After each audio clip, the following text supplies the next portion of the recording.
Welcome to Fun Facts Daily, your source for just the good stuff. Monday through Friday, we're bringing fun facts and news you can use, all carefully curated to uplift and inform. So give yourself a break, relax, and learn something awesome in just a few minutes every day. Hi everyone, I'm Kyle Wood, and today we're going to be learning all about toothbrushes. But before we get into the facts, let's warm up our brains with a little challenge to see if you can tell fact from fiction. Consider this. Microbiologists have documented that flushing a toilet launches microscopic droplets of water and fecal matter into the air, landing on anything and everything left out in the open in the bathroom. This has led some people to believe that a tight-fitting plastic cap is necessary to protect their toothbrush. They say if you don't cover your brush, the bristles will be covered in all sorts of gross bacteria and germs, so you should cover the brush to keep it clean. What do you think? Is covering your toothbrush the most hygienic way to store it? We'll find out at the end of the episode.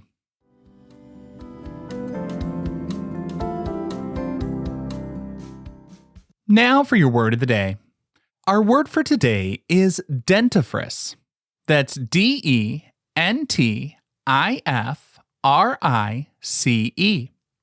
A dentifrice is a paste, powder, or liquid preparation used alongside a toothbrush to clean the teeth.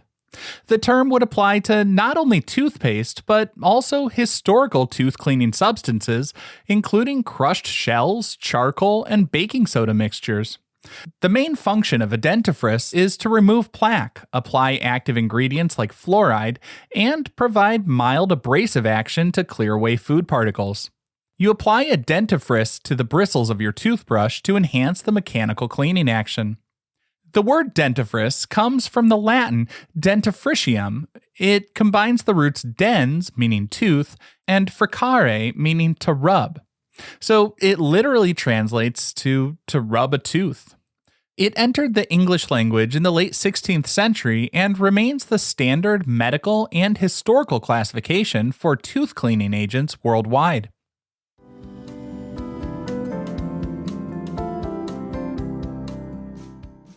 Time for your daily high five, our top 5 fun facts about toothbrushes. Number 1.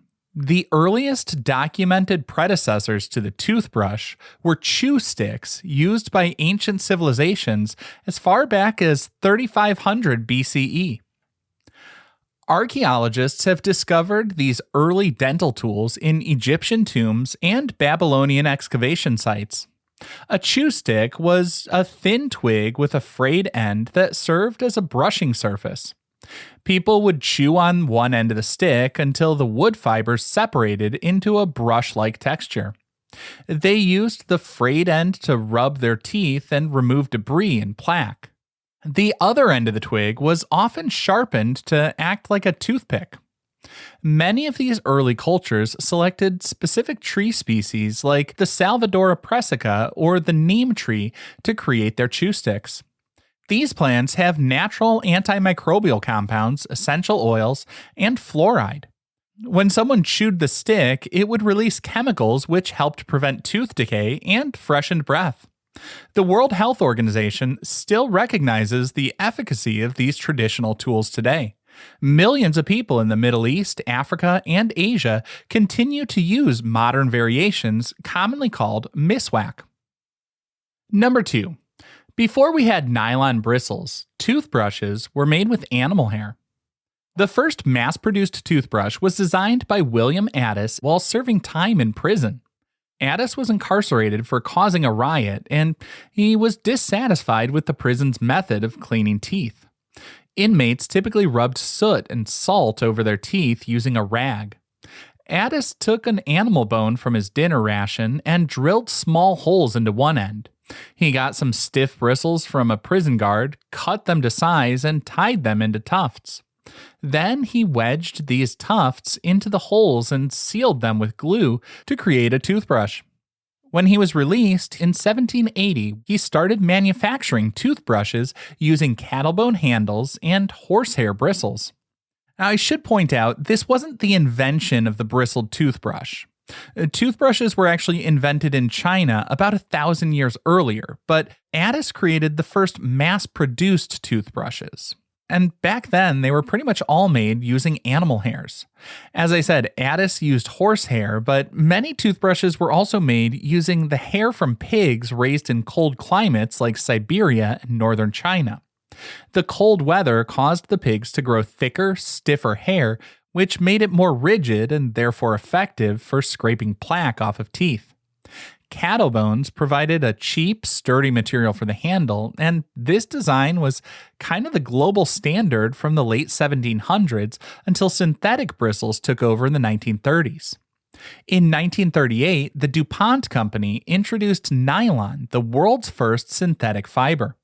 They launched Dr. West's Miracle Tuft toothbrush featuring synthetic nylon bristles. The nylon bristles dried faster and resisted bacterial growth, solving a major public health concern of the era. The transition to nylon really picked up steam during World War II when animal bristles became scarce. The U.S. military issued nylon toothbrushes to soldiers, and when those soldiers returned home, they brought their dental hygiene routines with them. Today, almost all manual toothbrushes use nylon or similar synthetic polymers for their bristles. Number 3. Many modern toothbrush bristles have food-grade dyes to fade over time, indicating when you need to replace the brush. Toothbrush efficacy decreases as the bristles fray, bend, and lose their structural integrity.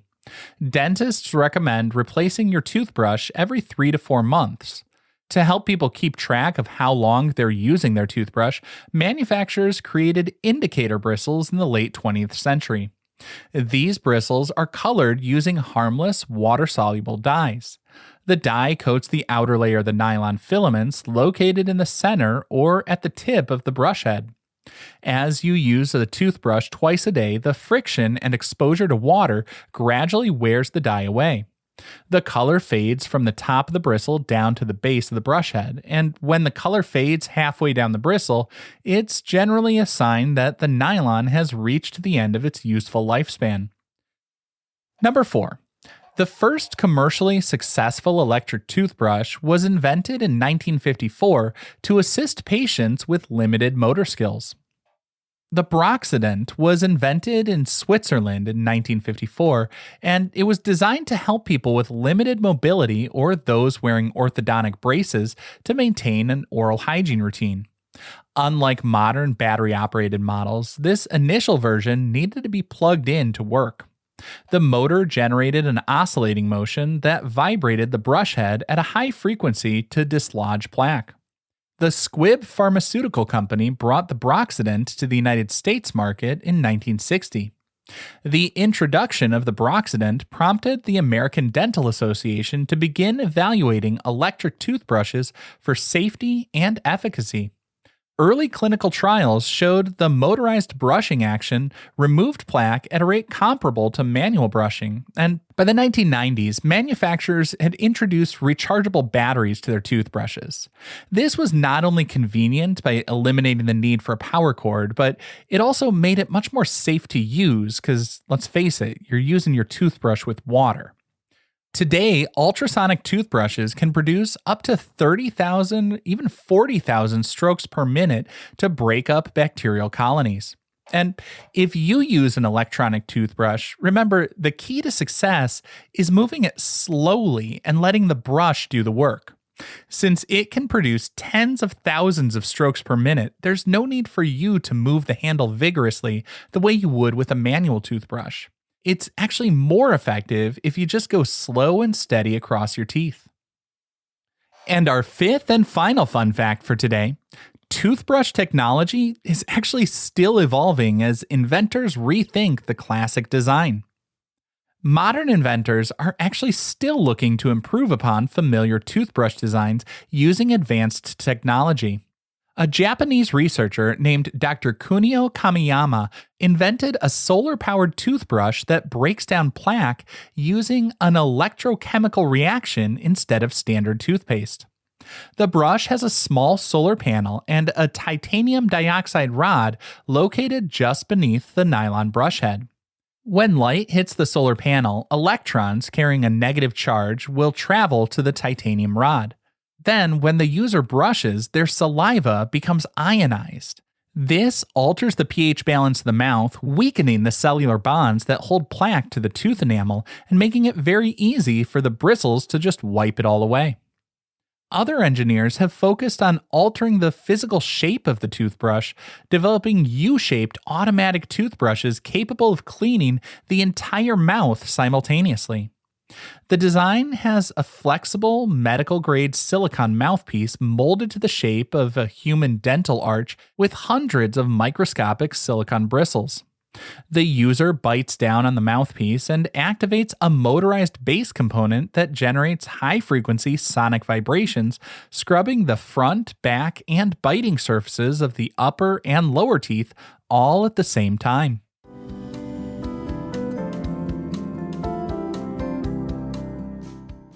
Now for some news you can use. While brushing twice a day is the minimum standard, we all know brushing more frequently can be tremendously beneficial. Many of us have heard that plaque can begin forming within hours after you eat, so brushing after a meal is a good habit. But here's something a little surprising. Dentists actually say that waiting a little bit after you eat can be important. Specifically, they say you should wait at least about 30 minutes to brush your teeth after you consume acidic foods or beverages instead of brushing immediately. Foods like citrus fruits, tomatoes, and coffee have high levels of acid that temporarily soften your tooth enamel. If you apply a toothbrush and dentifrice to your teeth while the enamel is in this weakened state, it can scrape away the protective outer layer of the tooth.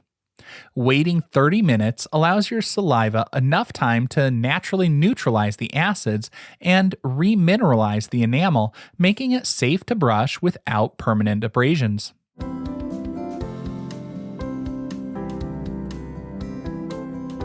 And finally, the moment you've been waiting for.